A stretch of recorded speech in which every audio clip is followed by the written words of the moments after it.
to continue yung sa problem set natin. So number 6, two particles A and B start from rest at the origin S is equals to 0 and move along a straight line such that the acceleration of the first particle A is 60 minus 3 feet per second squared.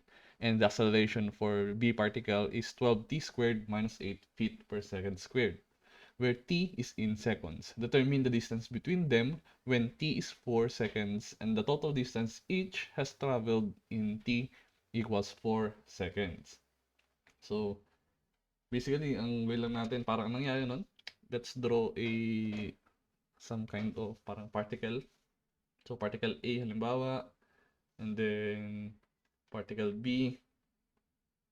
So, they have their own equation for their acceleration. So, itong si A is 60 minus 3. Itong si B is 12t squared minus 8. So, nag-travel sila at a certain time. So, 4 seconds yung sabi. So, assuming ito yung distance nila. So, yan. At t 4 seconds, may certain distance silang na travel. And then, uh, aalamin natin yung distance na to, and then yung distance na to, and then yung difference nung distance travel nila. So, yun yung tatlong hinahanap. So, let's start with, ano ba yung mga, again, yung mga equations natin.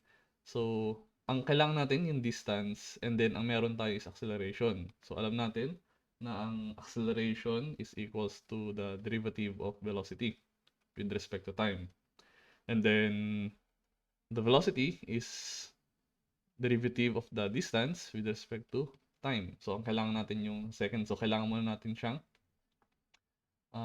dalhin dun sa ito muna, yung acceleration. So, ang gagawin natin is, yun nga, so, kuhain natin ito muna. So, yung sa ating particle A, and then si particle B, 12t squared minus 8. And then, kuhain lang natin yung nila, yung ganun. So, cross multiply ko, para lang makuha natin yung formula natin for V. So, this is acceleration, di ba? So, pwede natin sabihin na 60 minus 3. So, yun yung A. So, with respect to time, and then dv. So, parang cross multiply ko na siya doon para makuha to. And then, i-integrate. So, integrate. Same goes for here. So, 12t squared minus 8 dt equals dv. Again, we're going to integrate. So, dito, pag integrate natin siya, magiging 6t squared over 2 minus 3t equals velocity. Or simplifying, so ito, velocity of A yung hinahanap natin. So, simplify, V is equals to, or VA is equal to 3t squared minus 3t. For the second particle naman, we have 12t cubed over 3 minus 8t. So, velocity for particle B.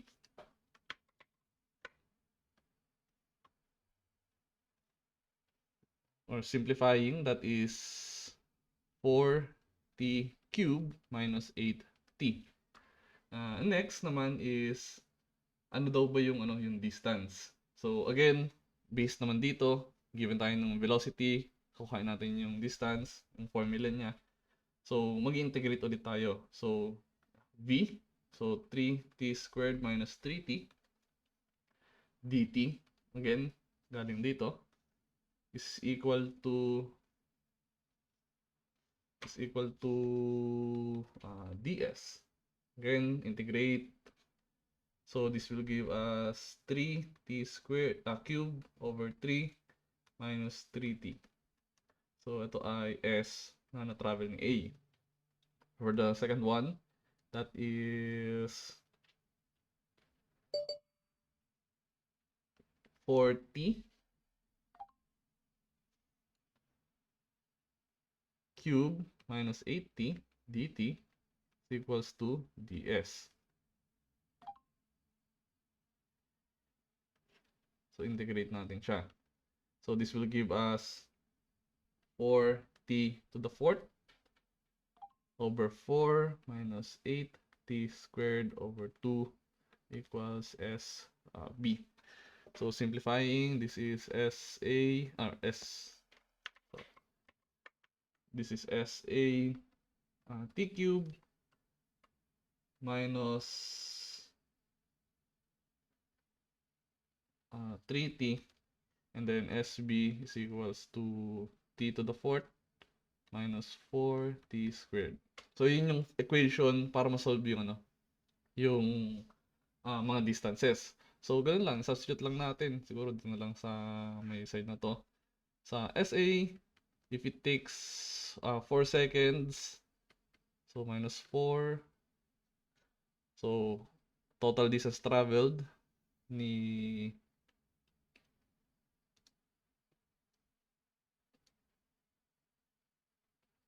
ito na lang. So, total distance traveled ni SA is equals to 4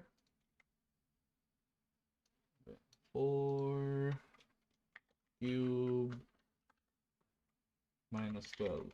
So, 52. So, 52 yung kanyang distance traveled. As for, tama ba? Ayun, so kulang to.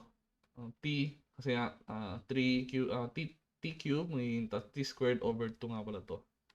Over 2. So, over 2 pa siya. So, magiging 12 over 2 pa siya. Tama ba? 4, 3, t squared. Sorry. So, this is squared. So, yan. So, 3, 4 squared over 2. So, 40. So, 40 yung tama. So, dapat ito ay 40 meters. And then, for SB, that is T4, or 4 is to 4 minus 4 squared. So, formula niya is 4 raised to 4 minus 4 squared, 192 meters. So, again, ito yung distance traveled ni B, distance traveled ni A, and therefore, difference nila, so sabihin na natin X, is equals to the distance traveled by B minus distance traveled by A. So, 192 minus 40, which will give us distance difference of 152 meters. Yan. So, yan yung sagot. Ito at ito.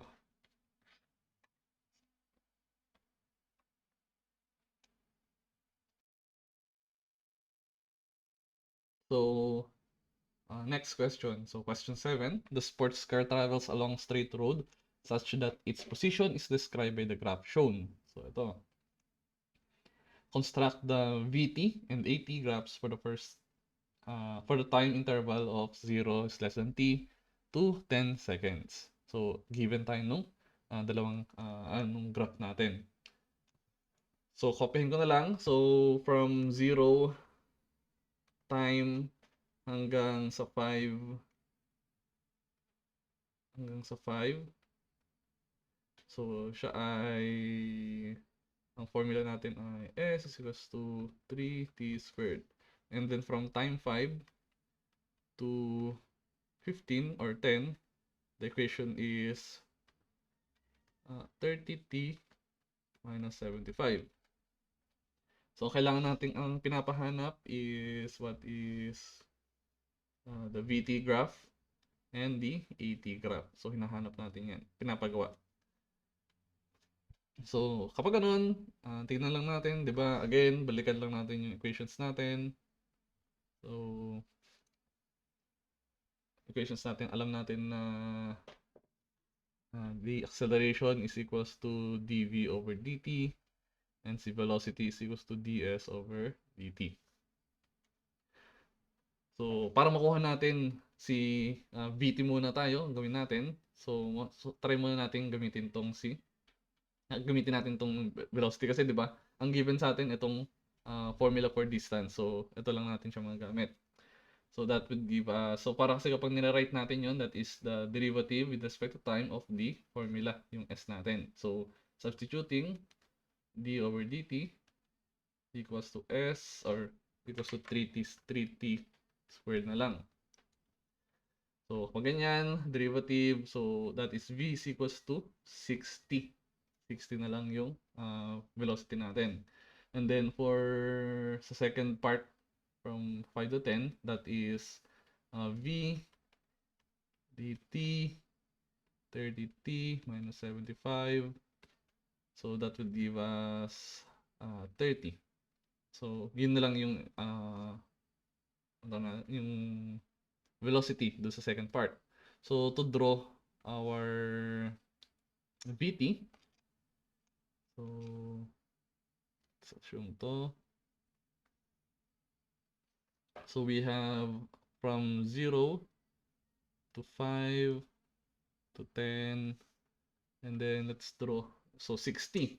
So parang tingnan natin dito at time 0, ano ba yung velocity niya?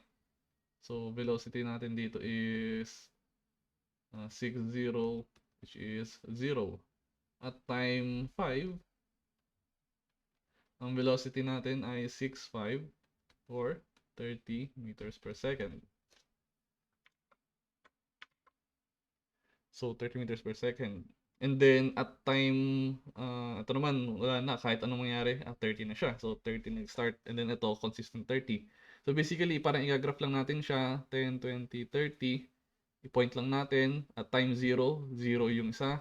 At time 5 seconds, 30 yung value. And then yung isa is throughout 30 na siya.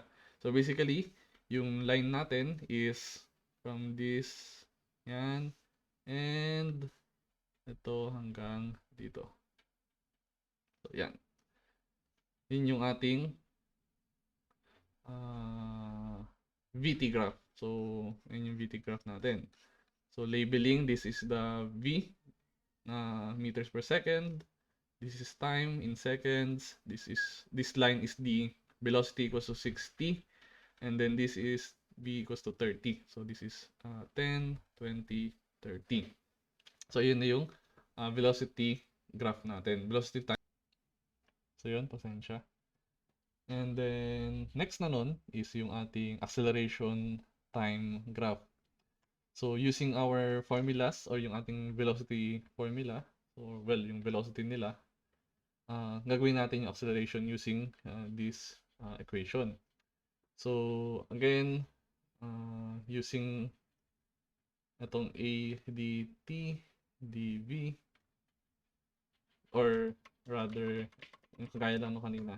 So, a equals to d dt ng velocity para makuha yung acceleration. So, parang ikukuha lang natin yung derivative para ma-solve yung acceleration or makuha yung acceleration. So, in this case, that is a is equals to derivative ng 60. So, d dt. So, yan. Therefore, yan ay magiging a is equals to 6. And then, do sa second part, 5 to 10, that is a is equals to d dt of 30. So, kapag constant number, derivative ng constant number is 0 basically. Ano, di ba? So, 0 na siya. So, to draw our acceleration time graph, so let's, yan. So, we have here, again, same pa rin na time axis to. So, 0, 5, and 10. In this case naman, hanggang 6 lang siya. So, 2, 4, 6. And then 0 naman siya. So, ibig sabihin lang yan, so from, di ba, ito yung column natin for 0 to 5. Or, so, t to 5. And then ito yung 5 to 10. So, from 0 to 5, 6 siya. So, constant 6. So, from here hanggang dito sa 5, 6 siya. Diba? And then, from 5 to 10, 0 na yung acceleration. So, 5 to 10, 0 acceleration nun. So, parang ganyan. So, ito yung kanyang acceleration time graph. So, again, yung vertical natin, yung ating acceleration na meters per second squared yung kanyang unit. And then, yung time natin is seconds. So, yun. Yun yung ating VT and AT. So, yun. Next question is question number 8. The dragster starts from rest and has an acceleration described by the graph. So, ito yung acceleration time graph. So, construct the velocity time graph from 0 to t to 0 is less than t is less than or equal to t prime. So, where t prime is the time for the car to come to rest. So, makikita naman natin dito na from the start, 20 meters per second yung acceleration niya hanggang at 5 seconds. And then, nung pagdating ng 5 seconds, nag-negative 10 na. So, ang tendency kapag nag-negative yung acceleration, deceleration na siya again. And then, syempre may point na aabot yun sa maubos niya or mag-stop siya. So, ang question is, i-drawing nga yung VT graph and then pakita kung anong time T prime magi-stop or magiging rest or yung velocity is magiging 0. So, solve natin. So, again, kuhain natin yung equation niya. So, pwede natin gawin kuhain or from 0 is less than or equal to t is equals or less than or equal to 5. Yun yung isa natin. And then yung second part is 5 is less than or equal to t, which is less than or equal to t prime. So, ito yung parang upper na hindi pa natin sure. So, equation natin for acceleration yun, di ba? Acceleration equals to 20. And then, itong isa is acceleration is equals to negative 10. Parang, ngayon, kasi constant. Kasi nga, flat lang naman. Next is to, again, remember our formula, a dv dt. So, ito naman yung kailangan natin. And then, ito yung meron tayo acceleration. So, yun yung gagamitin natin. So, that is 20 dt dv. So, kailangan natin kasi kumuha ng velocity, kaya i-integrate natin. So, integrate lang. So, that is 20t is equals to v, velocity na lang. So, ang velocity, formula niya is 20t. As for dun sa second part, na hindi natin sure kung ano yung time. So, ganun lang din, negative 10 dt equals to dv. And then, integrate natin siya. So, integrate natin kapag ganito ng hindi 0. Ito kasi 0 yung huli, 0 yung velocity. Kasi nga, nag-start siya from rest. Ayan, nag-start from rest. So, sinimplify ko na lang dito. Pero normally kasi meron yun tayong ditong t. So, 0, 0, v. Then, substitute everything to the values. Ito lang din yung makukuha. So, in this case, dahil nag-start tayo sa 5 and then t prime. So, isubstitute natin yun ng correctly. So, that is 5. And then, upper limit is t prime. Velocity dito is solve natin. So, at 5, ito kasi kapag t is 0, ang value ng velocity natin ay 0 kasi nga at rest. Pero at time 5 seconds, ang velocity natin is 20 times 5 or equal to 100. So, at time 5, ang velocity is 100. The question is, or applying that to dito, kasi nga nag-start tayo sa 5, so dapat yung equivalent velocity niya dun is nasa 100 din, or kung ano yung velocity niya at time 5 seconds. Then, ang upper limit is velocity. So, lagay lang muna natin dyan. So, yun, hindi natin sure kung ano yung magiging upper speed niya. And then, integrate lang natin, perform natin yung equation. Perform natin yung operation. So, that is negative 10t with upper limits 5 to t prime is equals to v with upper and lower limits na 100 to v. And then, substituting the formula, the values, We get negative 10 t prime minus negative 10 times 5 is equals to v minus 100. So simplifying, that is negative 10 t prime plus 50 equals v minus 100, or v is equals to, ayan, negative 10 t prime plus 150. So, ito na yung equation natin. So, ang kailangan daw natin ma-achieve is ano yung velocity kapag ano yung time t prime na dapat yung velocity is 0 or magi-stop siya. So, equate lang natin yan dun sa equation natin. And then, dahil isa na lang yung unknown natin, makukuha natin yung t prime or yung value niya. So,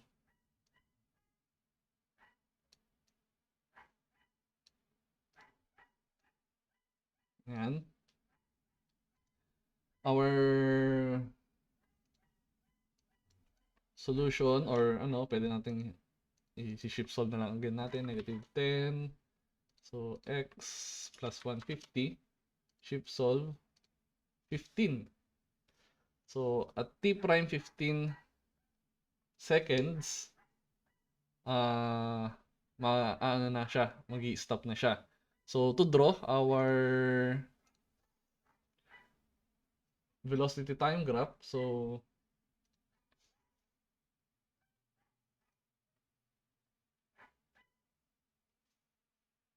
diba? So, 0, 5, 10, extend ko na lang, 15.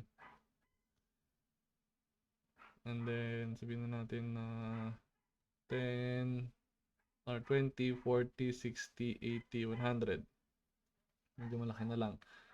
So, from V, time 0, 0 yung velocity. And then for time 5, 100 yung velocity. So, ito yung first part ng natin, graph natin. And then from 100 at hanggang 15, sabi diyan, hanggang 15, magzi-0 yung speed. So, ito na yung graph natin. So, this is V equals to negative 10 t negative 10t. And then ito is v equals to 20t. Kasi ito kung hindi muna natin siya gagamitan nung formula, yung alamin lang natin yung equation na yun, basically yung mangyayari lang dyan is negative 10 dt v. Yung simple lang na ganyan, that is negative 10t equals to v. So yun yun. And then, ginawa lang natin ganito para malaman natin yung hinahanap na t prime. So, yun na yung ating graph. So, yun yung ating velocity time graph. So, nasagot na ba yung question? Construct the VT and then where the T is time. So, that is at 15 seconds. So, yun, which makes sense din naman. Kasi, basically, mangyari is, yung 20T, naka-accumulate siya ng 5 times 10 ng 100. So, for deceleration na 10, kailangan niya ng a total of 10 seconds dito para ma-accumulate yung same value na yun para mag-stop siya. So, ayun. And then, last question is the dragster starts from rest and has a velocity described by the graph. So, this is the VT graph. Construct a ST graph or position time graph during the time interval 0 to 15 seconds. Also determine the total distance traveled during this time interval. So again, sulat natin yung dalawang part ng equation natin. So 0t 5 and then 5t 15. So again, dv over dt, given tayo ng velocity, pero ang kailangan natin pala ay dt at hinahanap to, ito yung meron tayo, so ito yung gagamitin natin. So, writing our equations, for the first part, from 0 to 5, we have v is equals to 30 t, and then for the second part, v is equals to negative 15 t plus 225. So, ayan. So, since ito yung gagamitin natin, i-apply lang natin. That is V, or i-substitute na agad natin. That is 30 dt equals to ds. So, integrate lang natin both sides. That will become 30t equals to s. So, ito yung position nung particle natin from 0 to 5 para ma-determine natin. For the second part, that is negative 15t plus 225 dt equals to ds. Integrate both sides. That will give us negative 15t squared over 2 plus 225t is equals to s. And then ito naman yung equation natin from 5 to 15. So solving for total distance traveled, ano lang natin, i-substitute lang natin yung value. So at 15 seconds, so 0 to 5, so t is equals to 0, syempre ang position niya, 0. And t is equals to 5, ang position niya is 30 times 5, or 100. At 30t pala, sorry. So 30t, t squared over 2, so magiging 15 pala. So, ayun. So, this is 15t squared. So, ayun. Kalimutan ko to. Ayun. So, dito pala is magiging 15 5 squared. So, buksan natin si Calcu.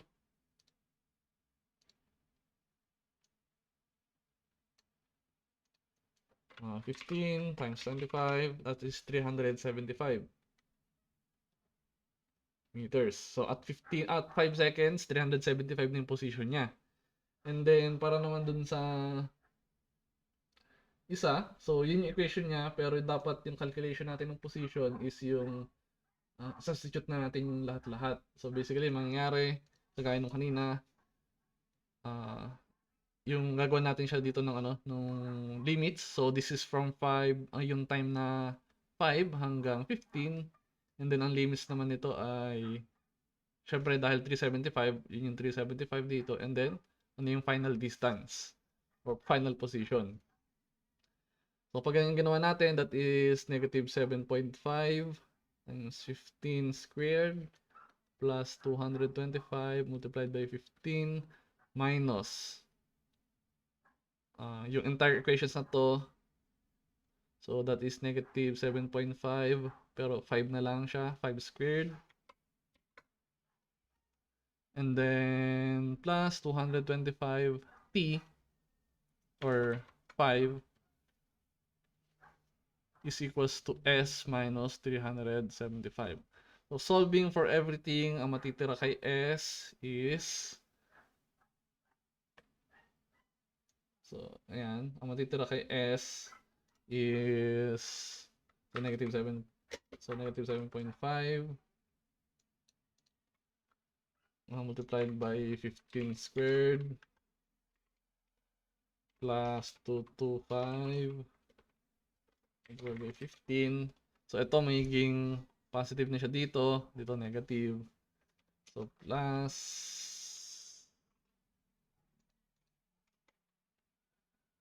7.5 plus 7.5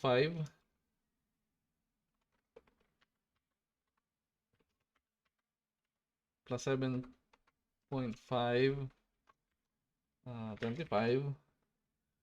plus 225 or minus na siya, minus 225 by 5 equals to yung unknown natin na x or s minus 375.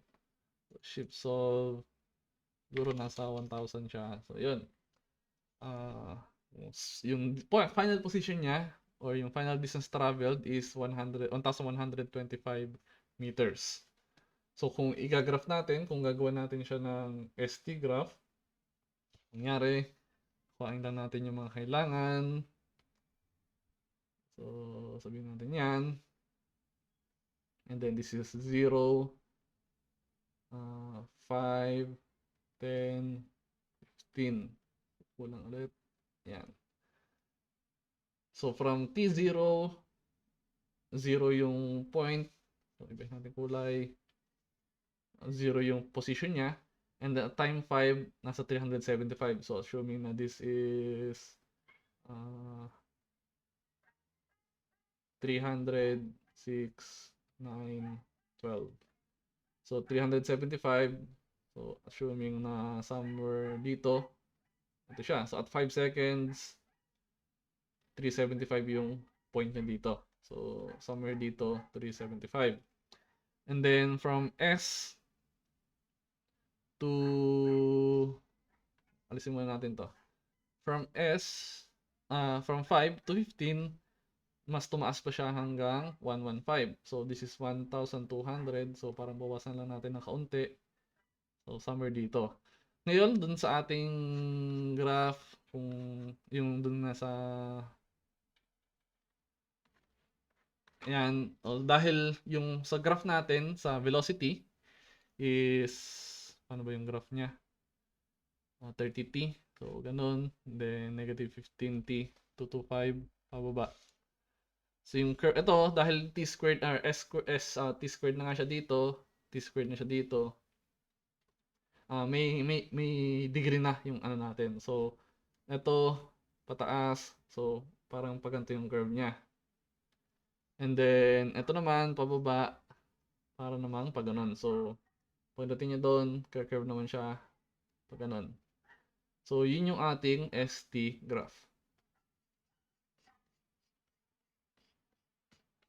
So, again, this is our time in seconds. This is the position in meters. So, this point is at 375. This point is at 1125. This is the equation for the negative 7.5 t squared plus 225 t. And then, this one is the equation for 15 t squared. So, ayun, yun na yung ating solutions for our first problem set. Yan. Tatakloban pala. Pero yan, yun yung ating ST graph. So, ayun. Thank you.